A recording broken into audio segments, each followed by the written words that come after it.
कर लीजिएगा। चलोगे? भैया आप लोग देख रहे हैं जनता न्यूज़। मैं बिट्टू कुमार, मैं गांधी मैदान पहुंच चुका हूं। यहाँ पे जो वक्फ बोर्ड के विरोध में यहाँ पे भाई लोग पहुंचे हैं और क्यों विरोध कर रहे हैं वक्फ बोर्ड का वो बताना चाहिए। कहाँ से आए भाई? मैं मधुबनी ज़िला 20वीं प्रखंड खैरी बाबा से आना हुआ हमारा। मेरा नाम कारी मोहम्मद शादाब आलम है। आज जैसा कि आपको मालूम है कि यहाँ पटना के गांधी मैदान में हम जमा हुए हैं। आप सुबह से देख रहे हैं यहाँ की जमा बशीर का सिर्फ एक ही मकसद है, ये बताना सरकार कि ये जो कानून आप लेकर आए हैं ये कानून संविधान के खिलाफ है, ये कानून शरीयत के खिलाफ है। इसीलिए ये कानून मुसलमान नहीं बल्कि हिंदू को भी ये कानून एक्सेप्ट नहीं है, ये स्वीकार नहीं है, सिख को भी ये स्वीकार नहीं है और ईसाइयों को भी ये स्वीकार नहीं है।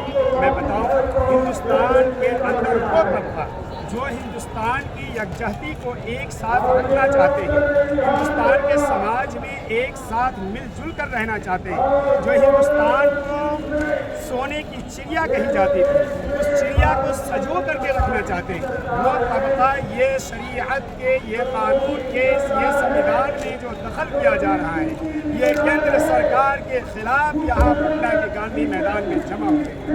मैं आपको बताना चाहता हूँ आपके चैनल के माध्यम से, अपने भाइयों के चैनल के माध्यम से, कि ये जो कानून है ये सिर्फ और सिर्फ मुसलमानों का नहीं है। आप जो शख्स यहाँ से देख रहे हैं जो ये गलतफहमी में है कि ये मुसलमानों के खिलाफ है, हमें क्या लेना देना है। वल्लाहु आलम, जब NRC हुआ था इसी तरीके से कुछ लोगों ने गफलत में आए थे, फौरन वहाँ पर सिख भाइयों के ऊपर हमला किया गया, अटैक किया सरकार की तरफ से हुआ।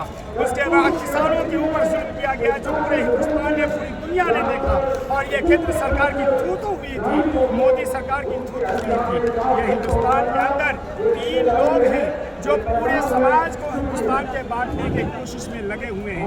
वो 3 मैं नाम भी बता देता हूँ। एक तो सबसे पहले मोदी जी जो कहते हैं मेरे भाइयों मेरी बहनों, वो भाई बोल करके पीछे से खंजर भोंकते हैं अपने भाई के ऊपर, क्योंकि उसको अपने भाई की कदर ही नहीं है। अपने भाई के बारे में पूरे हिंदुस्तान का प्रधानमंत्री है वो, लेकिन उसके भाई के बारे में पूरे हिंदुस्तान के लोगों में से 10% को भी मालूम नहीं है। बहन कहते हैं, उसकी बहन के मुताल्लिक उसके घर वालों को भी मालूम नहीं है कि उसकी बहन वाकई में कौन है। अगर समाज में उसका परिवार होता तो लोग उसको जानते। जिस तरीके से मोदी है जो उसको मालूम है कि बाबा है, ये दूसरा शख्स वो है। और दूसरा है जो हमारे गृह मंत्री अमित शाह जी, वो एक साथ कहते हैं मैं ये करके दिखाऊंगा। तुम क्या करके दिखाओगे? आज तक हिंदुस्तान में अपने 11 साल पूरे सरकार के अंदर में जो काम किया है उसका एक भी काम गिरा नहीं सकते हैं। इसीलिए ये गंदी सोच प्रोपेगेंडा अपनाते हैं ताकि कोई भी हमसे सवाल न पूछे और इसी में पूरे हिंदुस्तान का समाज पूछा रहे और इसी में परेशान रहे।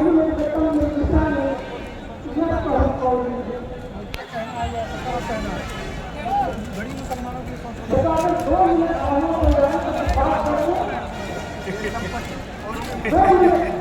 मुझे हंसी आ रही है, मुझे हंसी आ रही है जो आपने कहा कि मोदी जी ऐसा कह रहे हैं। उस मोदी जी से अगर कभी आपका फ्यूचर में मुलाकात, क्योंकि हमें पता है आप जैसे पत्रकार भाई को वो अपने पास आने ही नहीं देंगे।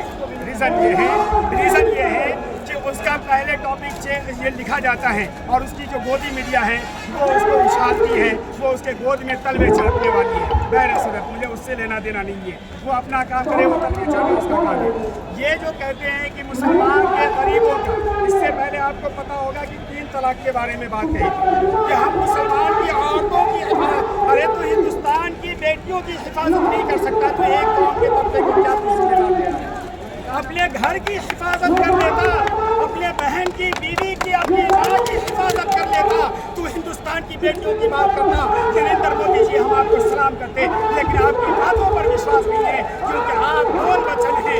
आप तो बोल बच्चन में अमिताभ बच्चन जी को कहते थे कि अमिताभ बच्चन है, लेकिन आप तो उससे भी बड़े से बड़े बोले हुए बरबोले निकल गए।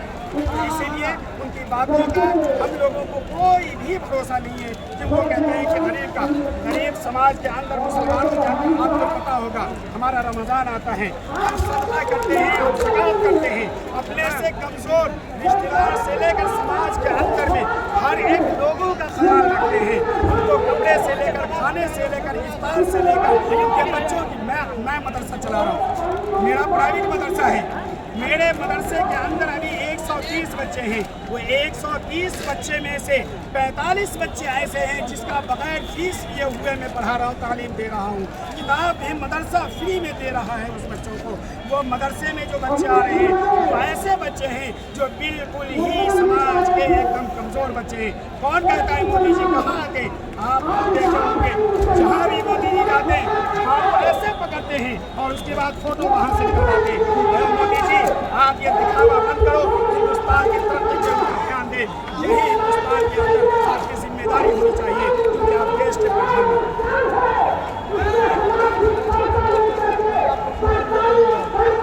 बस ये जो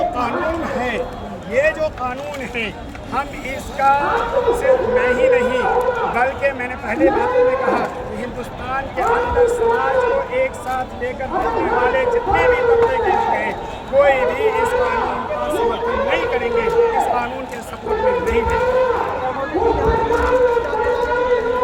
बेशक आपको पता होना चाहिए ये सीना चौड़ा करके 36 इंच का सीना बोले थे। यही मोदी जी, यही अमित शाह जी ने कहा था ये कानून को लागू करके रखेंगे। लेकिन हमारे वीरों ने, हमारे जवानों ने, हमारे लोगों ने, अधिकारियों ने जब सुप्रीम कोर्ट की तरफ गए, यही मोदी जी के वकील ने कहा सरकार के बोलने से, कोर्ट के बोलने से पहले खुद इकरार किया कि हम इस कानून को अभी लागू नहीं करेंगे। यानी उस वक्त में उसको झुकना पड़ा है। और मुझे उम्मीद है जैसे NRC और CAA के कानून में ये झुके हैं, किसानों के अंदर कदमों में झुके हैं, वैसे मुसलमानों के खिलाफ जो ये प्रोपेगेंडा अपनाया गया है इंशाअल्लाह मुझे उम्मीद है कि इसमें भी यहाँ झुकेंगे।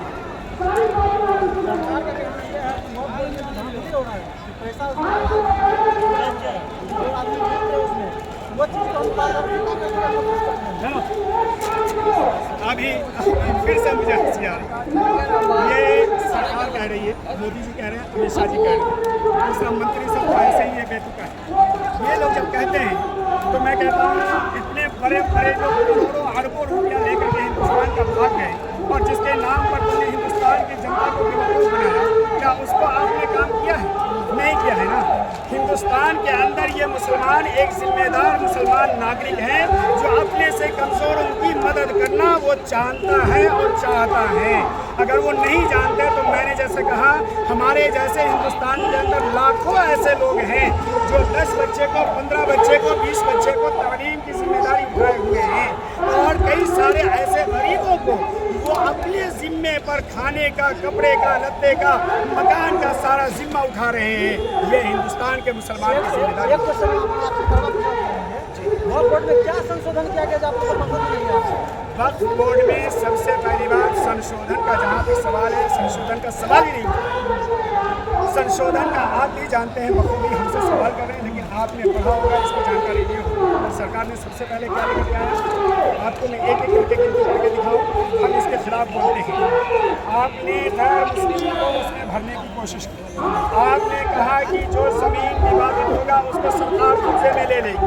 आपने कहा जो पेपर जिसका मौजूद नहीं होगा, जिस ज़मीन का पेपर मौजूद नहीं होगा उसको वापस लिया जाएगा। आपकी जागीर है, आपको पता नहीं होना चाहिए। आपको पता नहीं था कि आज से अगर 20 साल पहले नहीं 50 साल पहले लेकर के जाएं, क्या इतना कंप्यूटराइज था? क्या आज जो सरकारें थी, जो ऑफिस था, जो गवर्नमेंट का दफ्तर था, क्या वहाँ पर 50 साल पुराना पेपर लाने जाएंगे वो हमको निकाल करके देंगे? वो हमारा खतियान देंगे? वो ज़मीन का खाका तैयार करके देंगे? वो क्या हमको प्रूफ देंगे? जब अगर नहीं देंगे तो सरकार की यही मंशा है कि जो पेपर नहीं है वो ज़मीन सरकार पूरे तरीके से अपने कब्जे में लेना चाहती है। और हम नहीं चाहते हैं कि हम सरकार के खिलाफ, जो हमारी सरकार है, हमारे भी प्रधानमंत्री हैं, हम उसके खिलाफ नहीं बोलना चाहते, लेकिन उसके जो नेचर है हम उसके खिलाफ। सरकार ने ये बोलती जमीन हम ले थोड़े रहे हैं सर, हम तो वही मुसलमान को देंगे जिसके पास नहीं है जमीन। भाई जिसके पास जमीन लूट लिया है, जबरदस्ती कब्जा कर लिया है। लूटा कौन है? ये सरकार की गंदी सोच है, मुसलमानों को बरगलाया जा रहा है। आज हिंदुस्तान के समाज को आपको एग्जाम्पल देते हैं। यूपी के अंदर क्या किया योगी राज ने? यादव का एक यादव है, कथावाचक नहीं कर सकता वो, नहीं पढ़ सकता, आप हमको बताएं, पढ़ सकता है कि नहीं पढ़ सकता है? लेकिन उसको किस तरीके से वो कथावाचक एक नाम चेंज होने की वजह से कैसे जलील किया गया?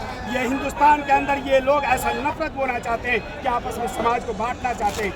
एक समाज को नहीं, एक समाज से दूसरा समाज नहीं लड़ा रहे, एक ही समाज को दो टुकड़े करना चाहते हैं। ये टुकड़ा गैंग है ये सरकार, जो मुसलमान को नहीं पूरे हिंदुस्तान को बांट करके रख दिया है, समाज को बांट करके रख दिया है। हमारे हिंदुस्तान का अफसोस आता है, कसम अल्लाह की मुझे अफसोस होता है। जब मैं बच्चा था, मैं अपने गलियों से गुजरता था, मेरे अंदर में जितने भी हिंदू भाई मुसलमान भाई रहते थे, हम गले मिलते थे। होली क्या, दिवाली क्या, ईद क्या, हर पर एक दूसरे के पास भी जाकर के ठेकुआ खाते थे, पुआ खाते थे। आज इन नफरती गंदे सोच के लोगों ने आज पूरे हिंदुस्तान के अंदर में ऐसा योगी मोदी शाह ने ऐसा नफरत फैला दिया है कि आप हमसे बात करने को तैयार नहीं होते। ये नफरती गंदी सोच के लोग। अच्छा, ये मैं एक सवाल करना चाहता हूँ कि आपका ये सवाल होता है उम्र कि ये जो कानून पास किया गया है ये मुसलमानों के गरीबों के हक देने के लिए, तो मैं आपसे ये सवाल करना चाहता हूँ भाई साहब कि इतनी बड़ी तादाद में ये जो जम्मे नबीर और इसमें हिंदू मुसलमान सिख ईसाई सब आए हैं, समझ गए भाई, समझ गए। इतनी बड़ी तादाद में यहाँ पर जमा होना इधर आएगा तब यार, छोड़िए ना, आपको गांधी मैदान के अंदर ये आखिर क्यों हुआ? अगर हुकूमत हिंद कानून हमारे हक में पास कर रही है तो फिर इतनी बड़ी तादाद में विरोध करने के लिए और वक्त बचाओ दस्तूर बचाओ एक कानून के खिलाफ में हम लोगों को आने की आखिर ज़रूरत क्या है?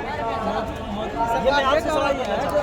जनता समझ नहीं रहा हूँ, जनता के हित में लाए हैं। यानी इतनी बड़ी तादाद जो है उनको बेवकूफ़ नजर आ रही है। वही बोल रहे हैं जो जनता समझ नहीं रही बात को, जो हम इसके हित में लाए हैं। असल बात यह है कि जो तख्ता नशी हुकूमत हिंद है वो ऐसे लोग हैं जो पढ़े लिखे नहीं हैं। जब पढ़े लिखे नहीं हैं, इल्म से आशना नहीं है, इल्म से वाकिफ नहीं है, और ऐसे लोगों को हम लोगों ने जाने और अनजाने तरीके से जो तख्ता नशी कर दिया है उसका खमियाजा हम लोगों को भुगतना पड़ रहा है और हम लोग भुगत रहे हैं।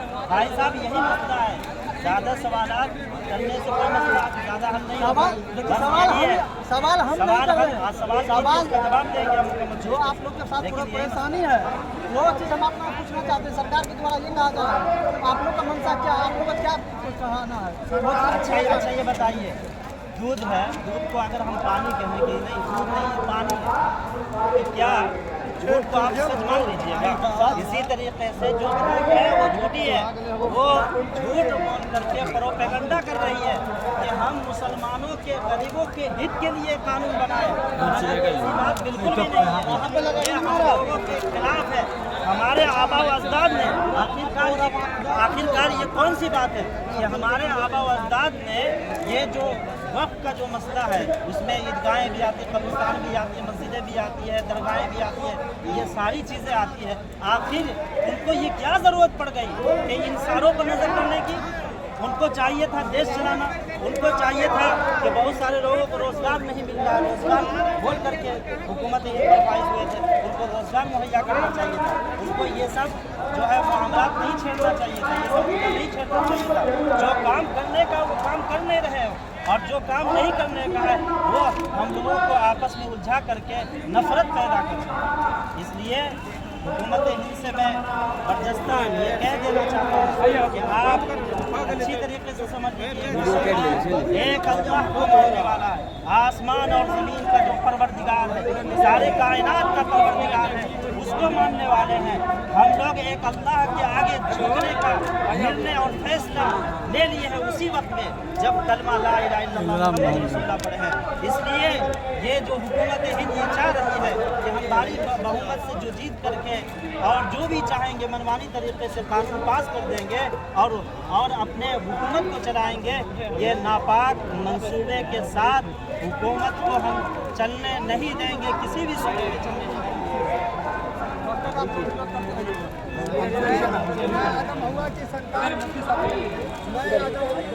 हाँ हटाइए भाई, वो मिल जा अम्बेडकर मेरा शिक्षक, मेरा ईमान के डर जाने से मैं इंकार करता हूँ और मैं इंकार करता हूँ। उससे इंकार करना बनाया गया कदम है, उस कदम को पीछे आने से इंतजार करता हूँ। आइए जानते हैं हमारे टाइम करना, ये जानते हैं क्यों क्या है। हम लोग वक्त संशोधन के खिलाफ आए हैं, सरकार लाई है मुसलमानों के फायदे के लिए। ये वक्त बिल संशोधन जो है ये वक्त की प्रॉपर्टी हम मुसलमानों की है, किसी नेताओं के बाप की नहीं, चाहे वो टकले हो या प्रधानमंत्री नरेंद्र मोदी के बाप की संपत्ति नहीं। हम मुसलमानों द्वारा वक्त की गई जमीन है। ये मसला देवबंदी बरेलवी वहाबियों का नहीं है, ये मसला हम मुसलमानों का है। ये हम मुसलमानों को समझना होगा, हम मुसलमानों को एक होना होगा। और दूसरी बात बिहार के नीतीश कुमार और चिराग पासवान दोनों को समझना है। बिहार की जनता इतना बेवकूफ नहीं है। We have a problem with the system of Bihar, not with the leader of Bihar. हमें बिहार के नेताओं से नहीं, बिहार के सिस्टम से दिक्कत है। वो सिस्टम जिसमें हम मुसलमानों के अंदर होता है, वो सिस्टम हम मुसलमानों को बदनाम किया। कुरान शरीफ की 30वें पारा की एक आयत है,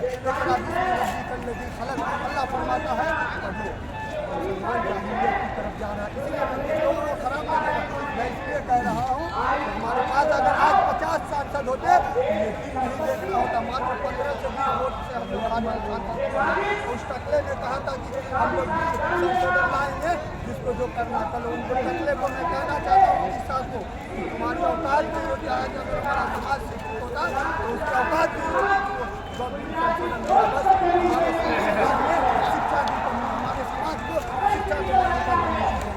मोदी भी यही कहना है आपको समाज की शिक्षा देनी चाहिए, संशोधन नहीं है और संशोधन जमीन जो होगा उसको गरीबों को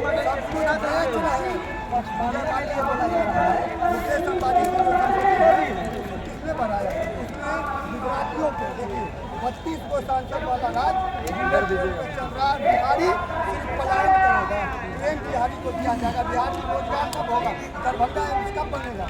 सरकार को तो लाते भी आप ही लोग ना है, वोट तो आप ही लोग भी देते हैं ना। सरकार आएगी, सरकार जाएगी, सत्ता पक्ष का नेता होगा, सत्ता विपक्ष का नेता होगा, लेकिन मुसलमानों का नेता होगा।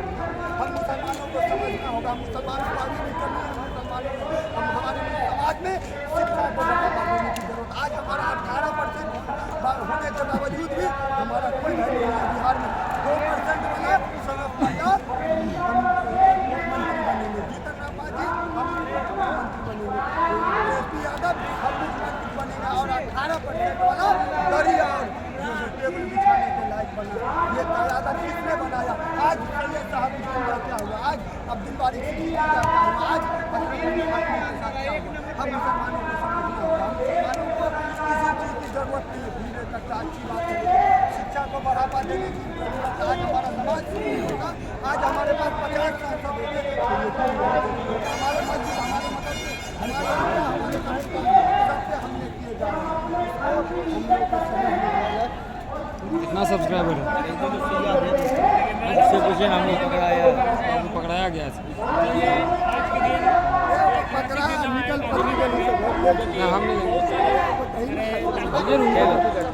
लाखों की संख्या में जो ये भीड़ एकत्रित हुआ है, ये नीतीश कुमार के साथ साथ प्रधानमंत्री नरेंद्र मोदी को भी ये दर्शाएगा कि हम लोग वक्फ बोर्ड बिल को रिजेक्ट करवा कर रहेंगे। कोई भी माई का लाल देश में पैदा नहीं हुआ है कि रातों रात आएगा कानून बना देगा। ये देश किसी का बाप का नहीं है। ये देश को आज़ाद कराने में मुसलमानों का खून भी उतना ही गिरा है जितना और लोगों का गुजरा है। इसमें उतना ही लोग और दावा कर सकते हैं जितना हम लोग कर सकते हैं। और सबसे पहली बात ये बता दूं कि प्रधानमंत्री नरेंद्र मोदी अगर किसी भी संसद में क्या अगर कोई भी पार्टी 400 पार अगर मैंने MP ला लेता है, इसका मतलब क्या हुआ कि कोई भी जो अल्पसंख्यक लोग के लोग हैं क्या उनके मौलिक अधिकार को हनन कर देगा? ये लोकतंत्र रहेगा। जब तक देश लोकतंत्र के रूप में रहेगा तब तक किसी भी अल्पसंख्यक से अगर एक भी MP जीत के लोकसभा में नहीं जाता है, फिर भी उसके मौलिक अधिकार में किसी का हिम्मत नहीं है कि हनन कर दे। और केशवानंद भारती ने सुप्रीम कोर्ट 1963 में ये कह दिया है कि मौलिक अधिकारों में संशोधन तो हो सकता है, लेकिन बेसिक स्ट्रक्चर को ध्यान में रखते हुए।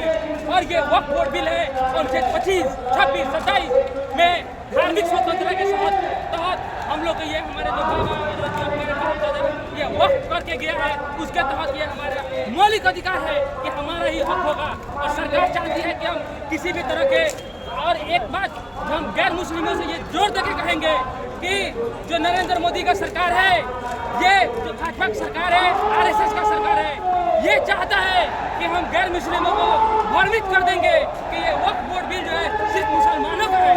हम अपने गैर मुस्लिम भाइयों से कहना चाहेंगे कि आप लोग से ये मेरा गुजारिश है कि आप लोग वक्फ बोर्ड बिल को मुस्लिमों से जोड़कर हर गिजरा देखिए, जोड़ के देखिए। वक्फ बोर्ड बिल है, मौलिक अधिकार है, जोड़ के देखिए, क्योंकि आज हमारे मौलिक अधिकार में हनन हो रहा है। कल आपकी बारी है, कल गैर मुस्लिमों को मौलिक अधिकार में हनन किया जाएगा। जो भी ये देश जब आजाद हुआ तो भगत सिंह, गांधी जी, अशफाकुल्लाह खां, मौलाना अबुल कलाम आजाद, क्या इसीलिए ये देश को लोकतांत्रिक रूप दिया कि कोई भी आएगा अगर मतलब कि बहुमत से सरकार बना लेगा, जो भी मन करेगा संविधान में चेंज कर देगा।